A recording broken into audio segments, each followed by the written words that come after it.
सहाबा कराम की जिंदगी आशिकों वाली जिंदगी थी। इस दौर में ये फितनों का दौर है,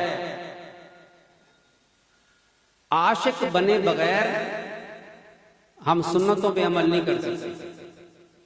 इसलिए हमारे तरीका नक्शबंदिया में जो सबसे पहला सबक है, लतीफ़ा क़ल्ब का जो सबक है, जिसको ये नसीब हो जाता है वो इश्क की चाशनी इसको पहले कदम में और पहले सबक में अल्लाह नसीब फरमा देता है।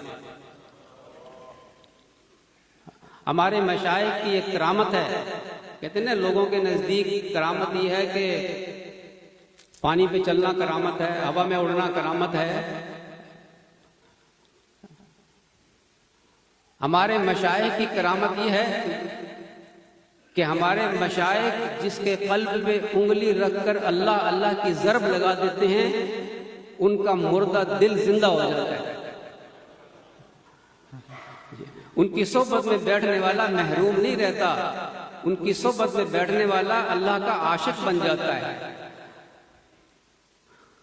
और अल्लाह का आशिक बने बगैर वला तखाफून लौमत लाइम, ये आशिकों की अलामत है कि वो लोगों की मलामत की परवाह नहीं करता। अगर हम लोगों की मलामत की परवाह करेंगे तो दाढ़ी मुंडे दाढ़ी नहीं रखेंगे और दस्तरखान पर बैठकर खाना नहीं खाएंगे। वो सहाबी थे, वो जरा दूसरे मुल्कों के दस्तरखान पे मौजूद थे, हाथ से नवाला गिर गया दस्तरखान पे, उसको उठाकर खाने लगे तो साथ वाले ने क्यों नहीं मारी कि ये लोग मायूब समझते हैं कि दस्तरखान से गिरी हुई चीज उठा के खाना। तो उसने तो खामोशी के साथ कहा था। इन्होंने बुलंद आवाज से कहा कि क्या मैं इन अहमकों की वजह से अपने प्यारे नबी सल्लल्लाहु अलैहि वसल्लम की सुन्नत को छोड़ दूं? ये आशिकों की बातें हैं। आज के दौर में आशिक बने बगैर सुन्नत पे अमल नहीं होता। बड़ा मोल लगाएगा अल्लाह ताला इस फितने के दौर में जो सुन्नतों को जिंदा करेगा। ये तो सहाबा कराम की बातें थी। आगे चलिए, हजरत ज़ैनुल आबिदीन रहमतुल्लाह अलैह ताबईन की कुछ बात हो जाए। उन्होंने आयत पढ़ी कि अल्लाह ताला फरमाता है खुज़ू ज़ीनतकुम इंद कुल्ली मस्जिद, जब नमाज का वक्त हो तो अपनी जीनत ले लिया करो। अपने बेटे से फरमाया कि बेटा मेरे लिए एक नया जोड़ा सिलवा दो।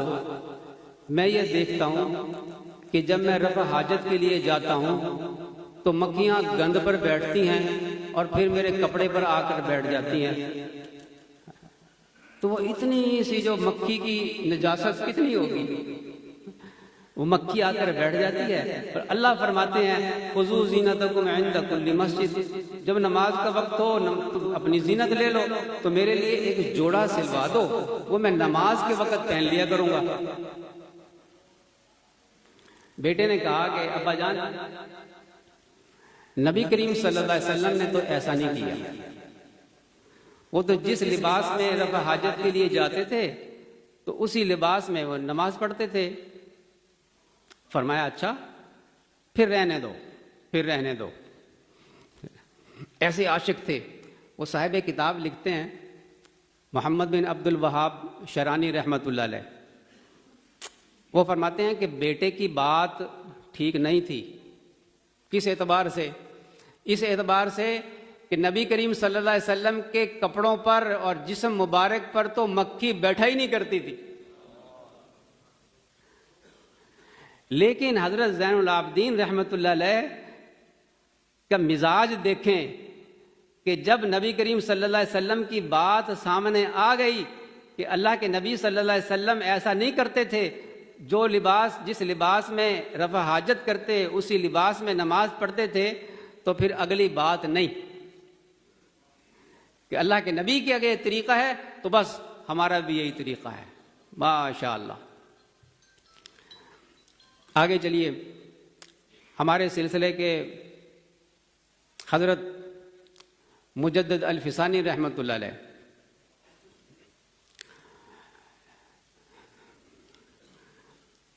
वो फरमाते हैं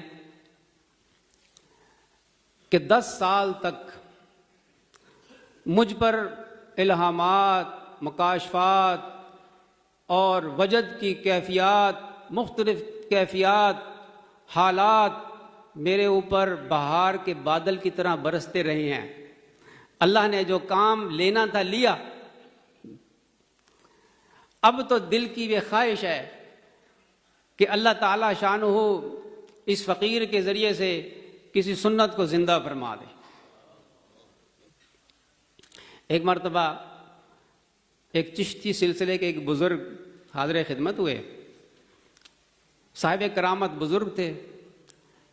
कहने लगे कि मुझ पर एक अरसा तक कब्ज़ की कैफियत रही, तो मैं आपके शेख हज़रत बाकी बिल्ला रहमतुल्लाह अलैह की खिदमत में हाज़िर हुआ और मैंने अर्ज़ किया कि हज़रत इतनी मुद्दत से कब्ज़ की कैफियत है।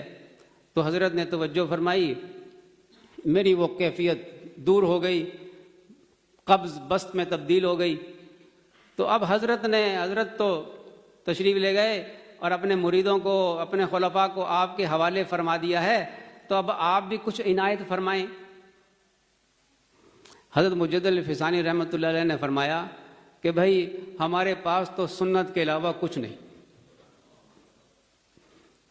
जब ये बात फरमाई तो वो चिश्ती बुजुर्ग पर वजद तारी हो गया। वजद तारी हुआ, जो ही वो हिलते थे पूरी सरहंद की ज़मीन हिलती थी। हज़रत मुजद्दिद फ़िसानी रहमतुल्लाह अलैह ने अपने खादिम से फरमाया कि वो ताक से मेरी मिसवाक उठा कर लाओ। वो मिसवाक उठा कर लाया, आपने हाथ में ली, उसको ज़मीन पे रखा। जो ही ज़मीन पे रखा उनका वजद भी ख़त्म, सरहंद की ज़मीन हिलनी भी बंद। फिर फरमाया कि अगर ये फ़कीर अल्लाह ताला से दुआ करे तो सरहंद के सारे मुर्दे जिंदा हो जाएं, लेकिन मेरी इस करामत से कि अगर मैं दुआ करूं और सारे मुर्दे जिंदा हो जाएं, मेरी इस करामत से और तुम्हारी इस करामत से कि वजद तारी हुआ और सरहंद की ज़मीन हिलने लगी, मैं इस मिसवाक की सुन्नत को अफजल और बेहतर समझता हूं।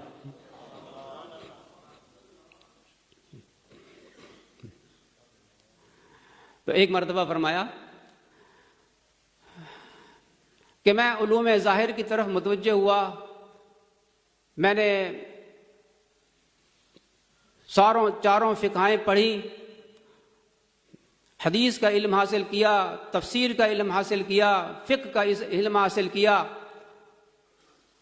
और फिर मैं सूफिया की तरफ मुतवज्जह हुआ कि देखो ये सूफिया क्या कहते हैं। फिर फरमाते हैं कि मैंने ये सूफिया के सारे जो सिलसिले हैं, मशहूर 4 सिलसिले, मैंने इनके असबाक किए, चिल्ले किए, और फिर मैंने सलूक तय किया, और फिर मैं ऐसे मकाम पर पहुंचा कि जहां नबी करीम सल्लल्लाहु अलैहि वसल्लम ने खुद अपने दस्ते मुबारक से मुझे खिलत पहनाई, और मैं असल तक पहुंचा, और फिर मुझे अल्लाह ने वो मकाम अता फरमाया कि अगर वो मैं मकाम बयान कर दूं तो उलमाए ज़ाहिर मुझ पर कुफर का फतवा लगा देंगे और उलमाए बातिन मुझ पर जिंदीक का फतवा लगा देंगे। लेकिन मैं क्या करूं कि अल्लाह ने मुझे वो मकाम अता फरमाया है। इतना कुछ हासिल होने के बाद मैं एक दुआ करता हूं, और उस दुआ पर जो आमीन कह देगा अल्लाह ताला उसकी भी मग़फ़िरत फरमा देगा। और वो दुआ क्या फरमाई? वो दुआ ये फरमाई कि या अल्लाह मुझे इत्तबा सुन्नत की तौफीक अता फरमा, या अल्लाह मुझे सुन्नत पर इस्तकामत की तौफीक दे, और मुझे मौत भी सुन्नत पे अता फरमा। आमीन कह दें, आमीन।